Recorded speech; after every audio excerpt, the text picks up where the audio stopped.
Would you marry a stranger just to survive the winter? Lily had nothing left, no home, no love, no hope, until a quiet man with a wounded heart offered her a deal. A marriage contract for 90 days. But in the middle of the snowstorm, a lost child and a loyal dog appeared. And everything began to change. Sometimes, miracles don't arrive in bright light. They walk in quietly through the snow. What would you have done in Lily's place? Tell us in the comments below. And don't forget to like, share, and subscribe to her rebirth path for more stories of healing and second chances. The wind howled like 1,000 ghosts outside, tearing through the quiet town of Millfield, Maine. Snow piled high along the empty road, and inside a broken-down car, Lily Evans sat shivering, her fingers stiff from the cold. The heater had stopped working hours ago. Her phone battery had died. All she had left was the dull ache in her chest, the echo of everything she'd lost. Only a month ago, Lily had believed in fresh starts. She had quit her design job, poured her savings into a small studio, and trusted a man who promised to build their dream together. But dreams could vanish overnight, just like the man who ran away with her money, leaving her with debts and a reputation frozen in shame. Her breath fogged the window as she stared out at the vast whiteness. Somewhere beyond the storm, she thought she saw a faint glow, a flicker of light that refused to die. She pressed her forehead against the cold glass and whispered, "Maybe that's enough." Pushing open the car door, she stepped into the blizzard. Each step crunched against the snow, the wind clawing at her hair and face. The light grew stronger, guiding her to a wooden sign half buried beneath ice. Hail Animal Rescue. Inside, warmth spilled from an old wood stove. Rows of kennels lined the walls, and a large German shepherd lifted its head, amber eyes watchful but gentle. "Sorry, we're closed," a man's voice said from behind her. Lily turned. The man was tall, early 40s maybe, his dark hair streaked with silver. He wore an old flannel shirt and carried the quiet gravity of someone who'd seen too much loss. I saw the light," she stammered. "My car broke down. I just needed somewhere warm." He nodded, his voice soft. "You can stay until the storm settles. I'm Ryan Hale." "Lily," she said, still trembling. "Thank you." Ryan poured her a mug of cocoa and handed it to her by the fire. The dog, Max, settled beside her feet, his presence strangely comforting. For the first time in days, Lily felt the frost inside her heart begin to thaw. As she warmed her hands, her eyes caught a folded newspaper on the table. A headline read, "Home of Hope, a contest for newlyweds who make a difference." The prize, a fully furnished eco-home, seemed like something out of a dream. But the rules made her heart sink. Applicants must be legally married. Lily hesitated, her gaze drifting toward Ryan, who sat across the room mending a dog's blanket. There was a kindness in his movements, quiet, steady, unassuming. She didn't know him, but something about his stillness drew her in. "Mr. Hale," she began, her voice barely above a whisper. "This might sound crazy, but what if we got married?" Ryan froze. "Excuse me?" "Not for real," she said quickly. "Just for the contest. 90 days. You'd get the shelter fixed, and I'd have a place to start again. We'd both get something back." For a long time, Ryan said nothing. The storm outside howled louder, filling the silence between them. Finally, he looked up, his eyes carrying both sorrow and warmth. "You don't even know me," he said quietly. Lily smiled faintly. "Maybe that's the point. We both need a stranger to believe in again." Ryan let out a slow breath. "If this helps you find hope again, Lily, then yes, I'll do it." Later that night, they sat by the fire, a notary form downloaded and signed under the dim glow of an oil lamp. Their hands brushed as they exchanged signatures, and for a fleeting second, Lily felt something shift, like the storm outside was whispering approval. Then, a sudden growl broke the moment. Max stood rigid, staring at the window. His ears twitched, his fur bristling. Ryan frowned. "What is it, boy?" The light outside flickered, once, twice, and then steadied again. Snow whirled against the glass, but there, for an instant, Lily thought she saw a shadow standing just beyond the gate. Ryan went to look, but when he opened the door, nothing waited outside except the sound of the wind and the hollow glow of the lantern swinging from the porch beam. Max continued to stare into the darkness, tail low, growling softly. Lily shivered. "Do you think someone's out there?" Ryan glanced toward the flickering light, his expression unreadable. "Out here, Lily," he said softly. "There's always someone watching, even when we can't see them." The fire crackled, the storm roared, and somewhere in the distance, the lantern light trembled, as if something unseen had just turned away. The snow never seemed to end that week. It fell softly at first, a gentle reminder that winter was still holding its breath, then thickened into white silence, blanketing every road and rooftop in Millfield. Inside the old wooden shelter, the world felt smaller but warmer, like the whole storm could be kept at bay by the crackle of a single fire. Lily had been there for only a few days, yet it already felt longer. She rose early, brushed snow off the roof, helped feed the dogs, and stitched torn blankets with fingers still clumsy from the cold. Ryan rarely spoke, but when he did, his words were careful, chosen, almost tender. The shelter was quiet, except for the sounds of breathing and pause. Max followed her everywhere, his thick fur brushing her knees as she worked. Sometimes, Lily would talk to him about her old apartment, about the city lights she missed, about the people who'd stopped calling.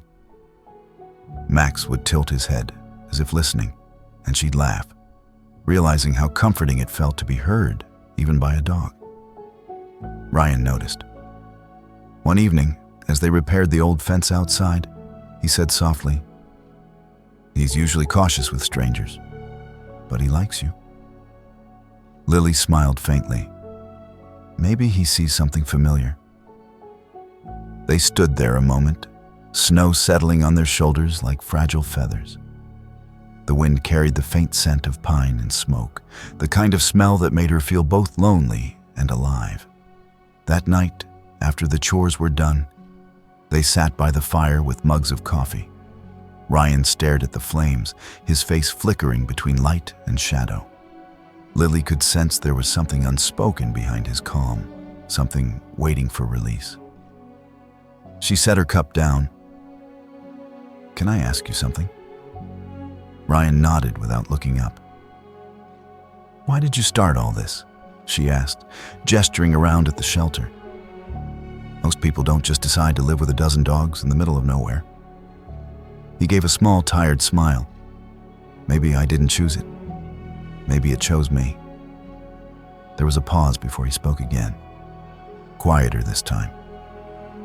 "Eleanor, my wife, she used to say I had a weakness for broken things.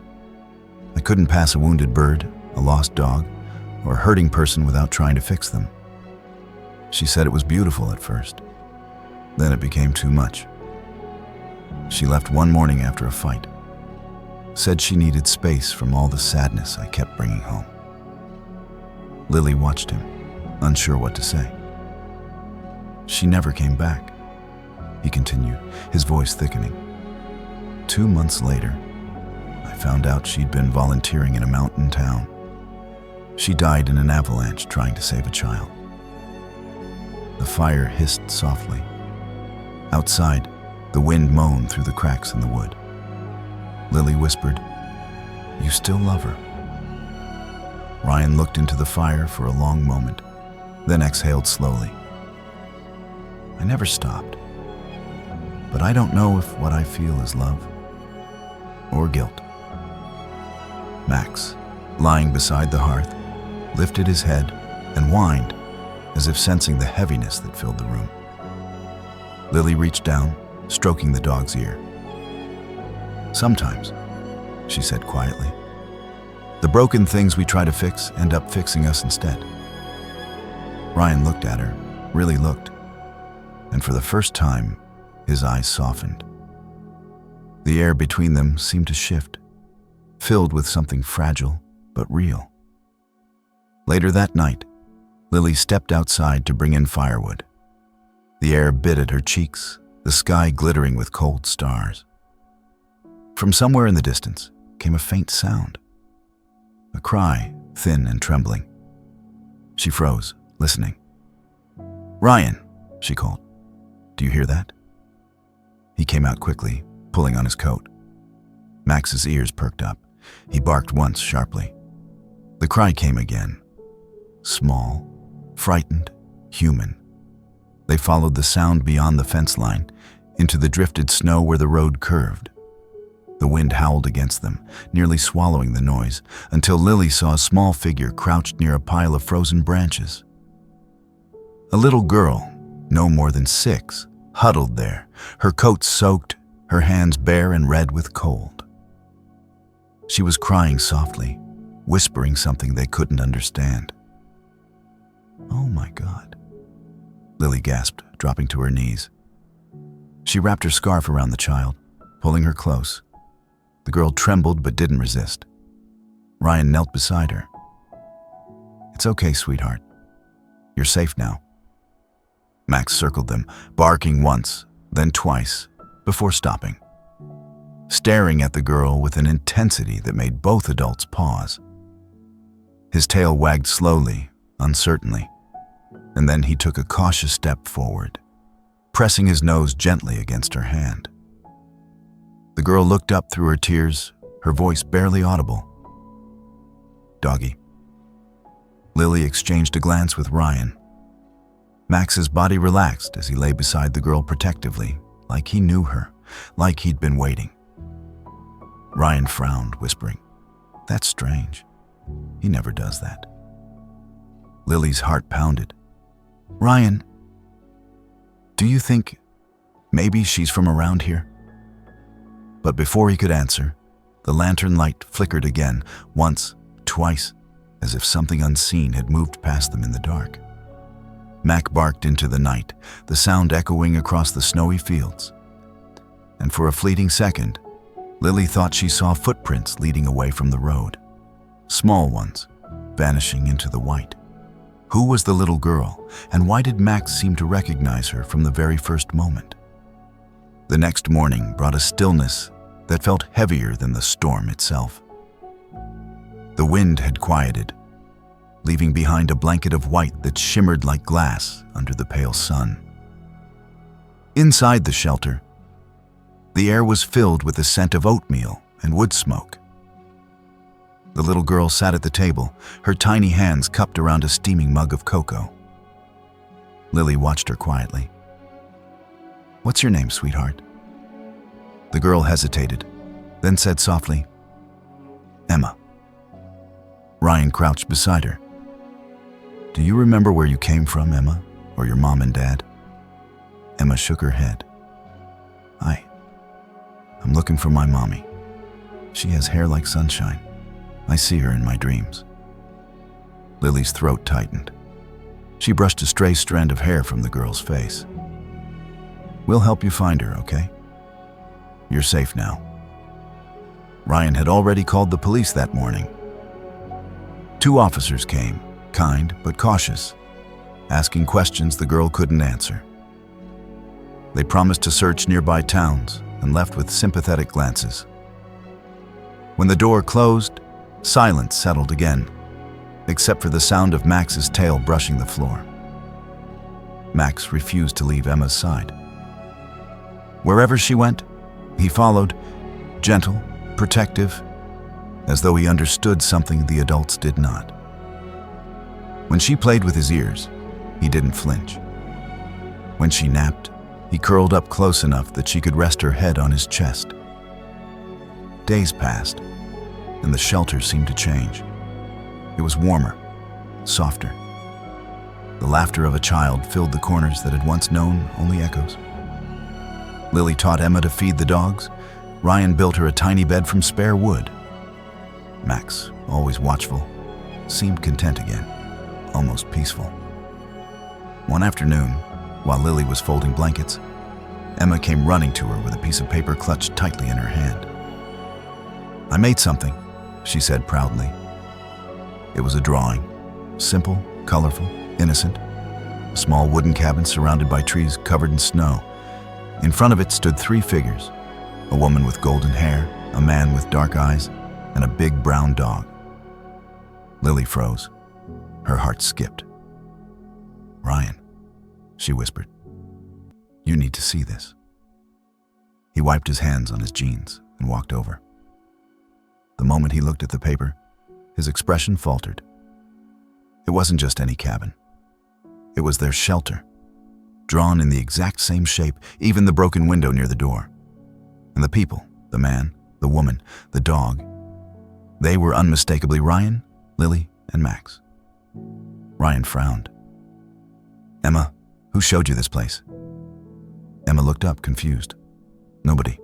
I saw it in my dream. Mommy told me to draw it."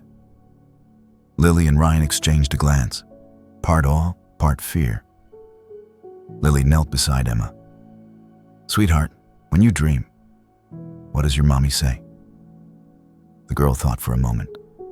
"She says, 'Go to the house with the light. The people there will help you find your way home.'" A chill moved through the room despite the fire. Ryan sat down slowly, staring into the flames.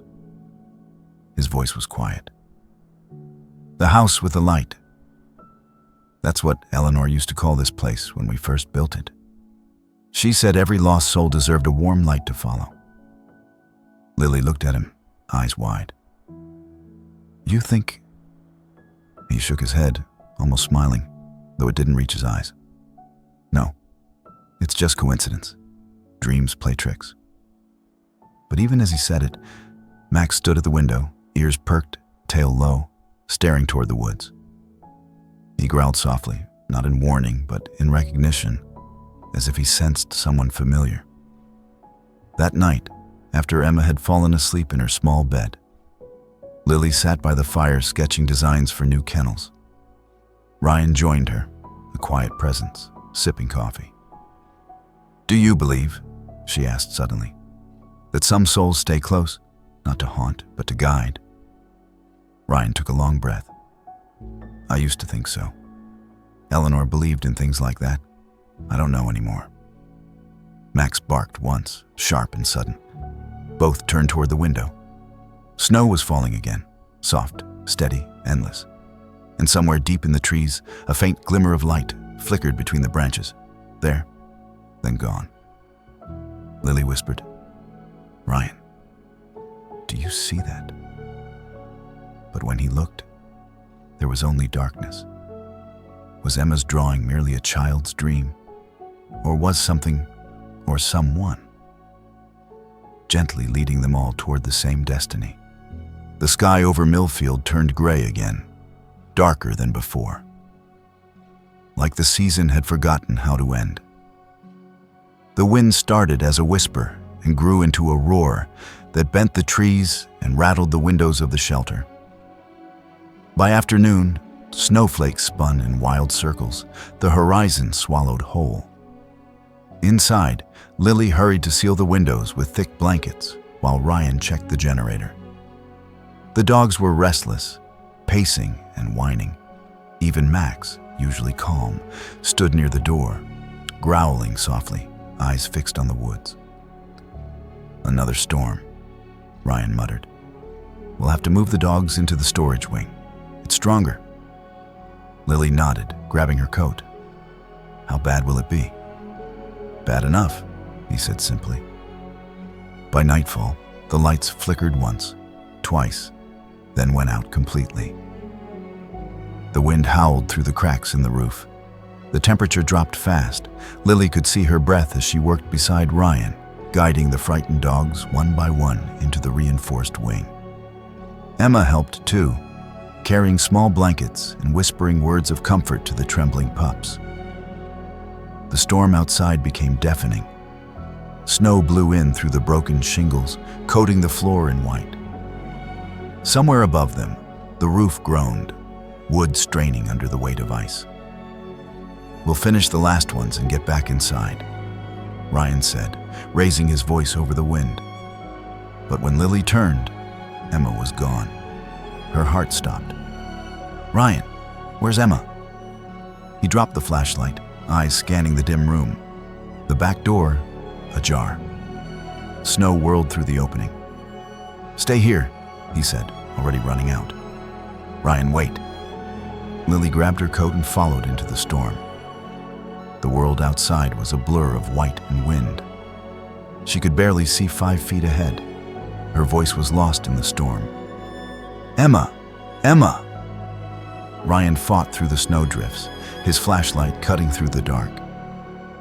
Then Max barked, sharp, urgent, from ahead. The beam of light caught something, a trail of small footprints leading toward the frozen lake. "No," Ryan breathed. He followed the tracks, lungs burning. Out on the ice, a small figure sat motionless, clutching something close. "Emma!" he shouted. She turned, her face pale in the moonlight, holding a shivering puppy against her chest. "The baby was lost," she called weakly.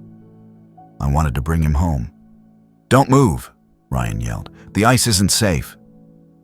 He took a step, then another. Each crunch echoed in the vast silence. He could feel the ice tremble beneath his boots. Lily appeared at the edge of the lake, tears freezing on her lashes. "Ryan, please." But the sound came before she could finish. A deep crack, spreading fast beneath them. The ice gave way. "Emma!"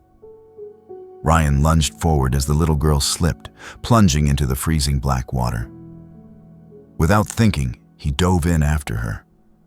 Max barked wildly, running in circles before leaping in too, his body cutting through the icy waves. For a moment, there was nothing. Just the wind and the screaming of the storm. Then Ryan surfaced, gasping, one arm wrapped around Emma, the other gripping the slippery edge. Max was beside him, pushing from below, using his weight to lift them. Lily fell to her knees, reaching out. "Ryan, give her to me." With trembling arms, he pushed Emma toward her. Lily pulled the girl to safety, then reached back for Ryan. Max gave one last desperate push, helping him onto the ice before collapsing beside him, exhausted and silent. They dragged Max back into the shelter, soaked and shaking. Ryan's hands were blue, his shoulder bleeding from the shards of ice. Lily tore through blankets, wrapping them both, whispering prayers she hadn't spoken in years. Emma sobbed quietly beside the fire, clutching the small puppy that had caused it all. "He would have died," she said through tears. "He would have died like before." Lily looked at her. "What do you mean, sweetheart?" But Emma's eyes were far away, her voice fading into a whisper. "That dog, he saved me before, in my dream. The same one." Max whimpered softly in his sleep, his chest rising and falling unevenly. Ryan, half conscious, squeezed Lily's hand weakly. "Don't let him go," he murmured. "He's family now." Lily nodded, and tears spilling down her cheeks. She pressed her forehead to his hand. "Please, God. Just this once. Let them both stay." Outside, the wind began to soften, as if the storm had heard her prayer. But inside, the silence grew heavy. The kind that comes only after something has broken and yet might, somehow, begin to heal again. Would Max survive the night?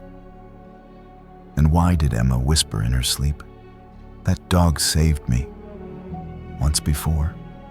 The morning light crept softly across the room, touching the wooden floorboards like a whisper. The storm had passed, leaving the world silent and white. Only the faint crackle of the fire broke the stillness. Ryan stirred beneath the blankets, his breath shallow but steady. The color was slowly returning to his face. Lily sat nearby, her fingers wrapped around a half-empty cup of tea gone cold. She hadn't slept, not really. Every time the wind brushed against the windows, she reached for his hand to make sure he was still warm. Max lay on a blanket near the hearth, a thick bandage wrapped around his torso. His breathing was uneven, but strong. Emma sat cross-legged beside him, one small hand resting gently on his head. She hummed something soft and sweet, a tune that none of them recognized, but all somehow felt they had heard before. When Ryan opened his eyes, his voice was faint but steady. "Is everyone okay?" Lily smiled through tears.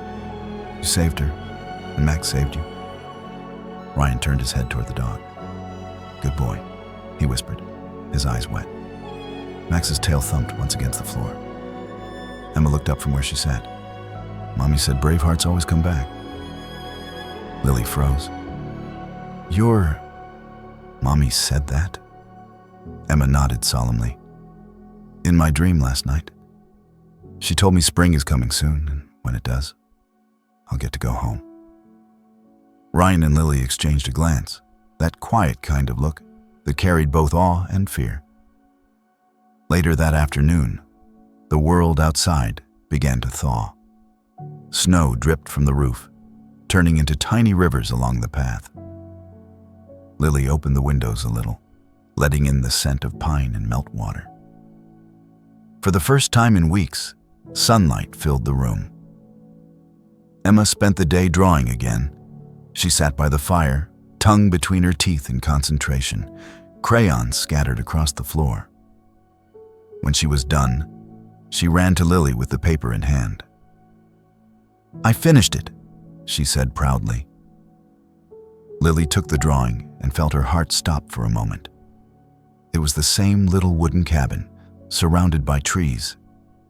But this time, written across the top in a child's handwriting were the words, "Home of Hope."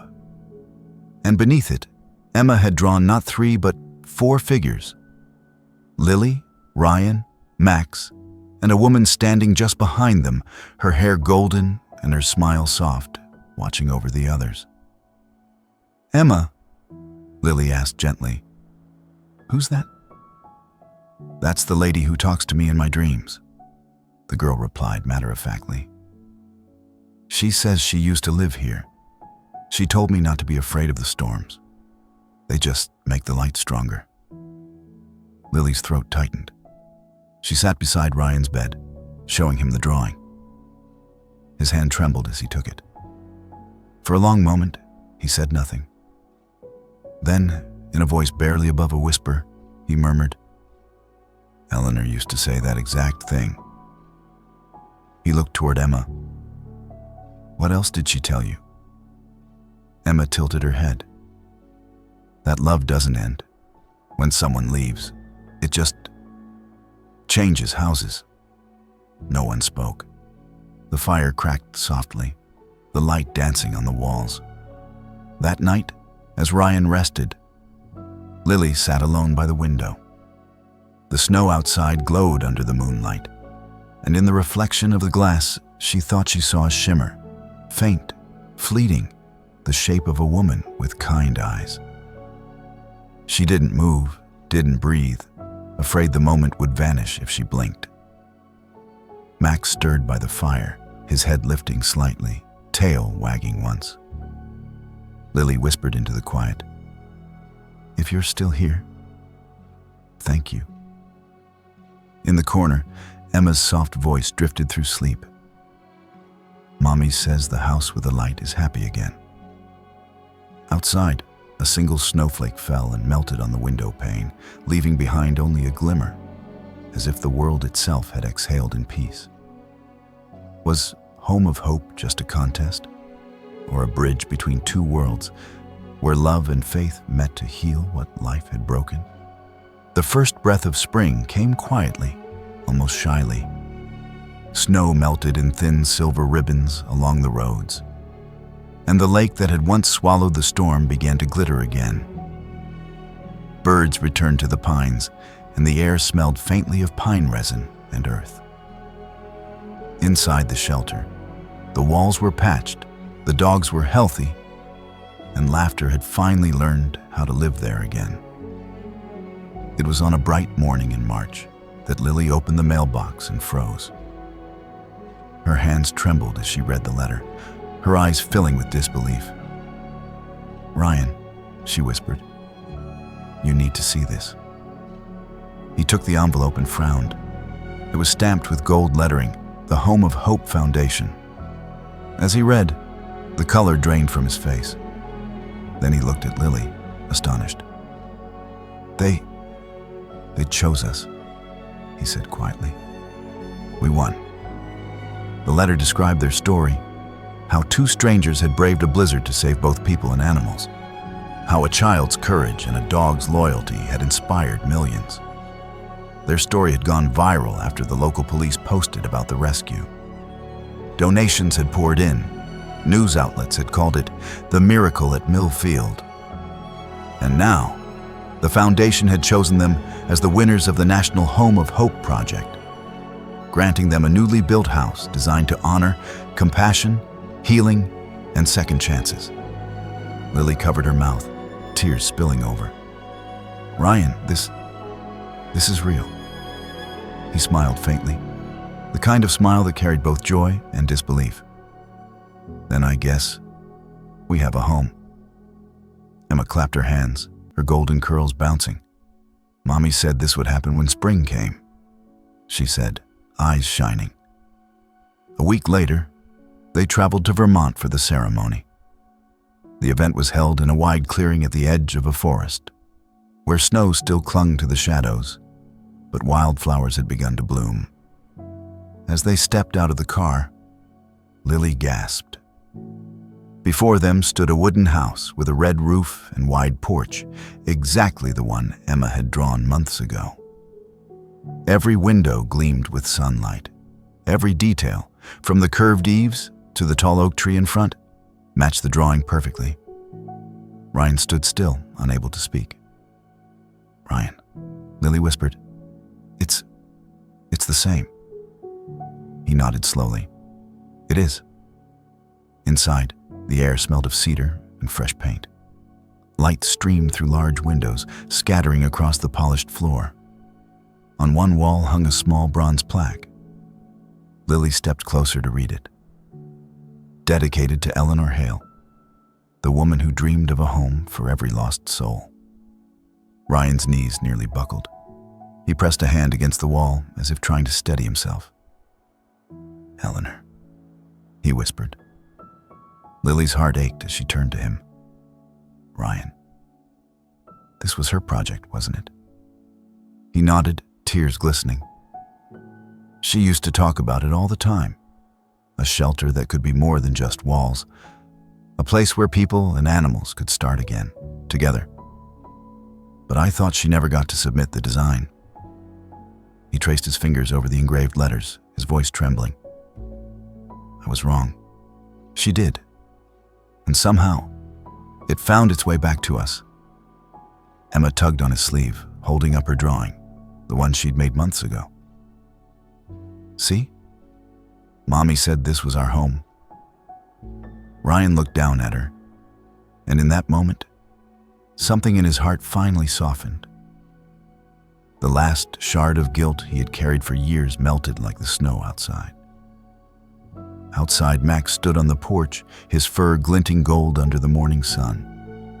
He lifted his head and howled, long, deep, and pure. The kind of sound that wasn't sadness, but release.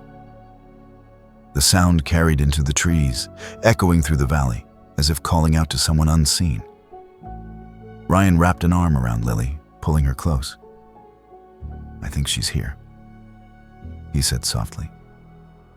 Lily smiled through tears. She never left. For a long time, none of them spoke. The wind rustled through the pines, sunlight spilled across the floor, and for the first time since that terrible winter, Ryan felt peace. Not the absence of pain, but the kind that grows gently from love, remembered. Eleanor had left this world, but her dream had lived on. Through a man who still believed in kindness, through a woman brave enough to hope again, through a child who saw beyond fear, and through a dog whose loyalty became their bridge to something eternal. And as they stood in the doorway of their new home, her home, the house seemed to glow a little brighter, as if the light itself had chosen to stay. Eleanor had gone, but perhaps love never truly leaves. It only changes form, turning loss into miracles and strangers into family. Spring had finally come to Millfield.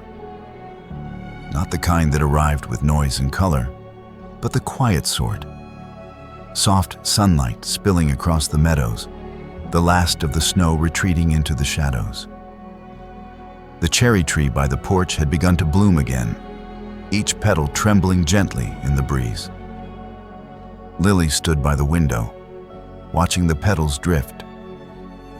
She had never thought she'd love this place the way she did now. What began as a desperate lie had become the home her heart didn't know it was missing. In the distance, she saw Ryan walking across the yard with Max trotting beside him, his fur glowing gold beneath the morning sun. Emma sat on the porch steps, braiding tiny flowers into Max's collar. "He looks handsome now," she said proudly. Max wagged his tail as if he understood. Ryan climbed the steps, pausing beside them. His once serious face now carried a peace that had taken months to find. "You've turned him into a gentleman," he said with a chuckle, then turned to Lily. "Can I steal you for a moment?" She smiled, nodding, and followed him down the path that wound past the cherry tree. The air was warm enough that she didn't need a coat. Birds darted between branches, their songs stitching the silence together. At the edge of the yard, Ryan stopped. He pulled something from his jacket, not a box, but an old, slightly crumpled sheet of paper, edges burnt and fragile. Lily's breath caught when she realized what it was. The marriage contract they had signed that stormy night, months ago. "I found this when I was packing," he said softly. "I was going to throw it away. But then I thought, maybe it deserved a better ending." He handed it to her, the paper trembling between their fingers. The ink had faded, but their names were still there. Two strangers who once promised each other nothing more than 90 days. Ryan took a deep breath. "That night, I didn't know what I was agreeing to. I thought it was just a way to help you, and maybe help myself forget. But now I know. Those 90 days saved me. You saved me." He looked up, eyes warm and steady. "So, here's my new proposal." He held the paper like a vow. Not for 90 days, not until winter ends, but for every spring after this one. Marry me until spring and every spring after that. Lily's lips parted, trembling. She tried to speak but couldn't. Her eyes filled with tears as she reached out, touching the burned edge of the contract. "You know," she whispered, "this isn't much of a ring." Ryan smiled. "No, but it's the only proof I need that we both believed in something impossible once. And somehow, it became real." She laughed through her tears, nodding. "Yes," she said simply. "Yes, I will." Behind them, Max barked joyfully, and Emma clapped her hands. "They're getting married again," she shouted, her laughter ringing across the yard. Ryan pulled Lily into his arms, and, for a moment, Time felt suspended. Just the soft wind, the scent of cherry blossoms, and the warmth of two people who had found home in each other. Later, as the sun began to set, they stood together on the porch, looking out over their land. The new wooden sign gleamed under the fading light. Home of Hope, founded by faith. Ryan brushed his thumb over the engraved letters.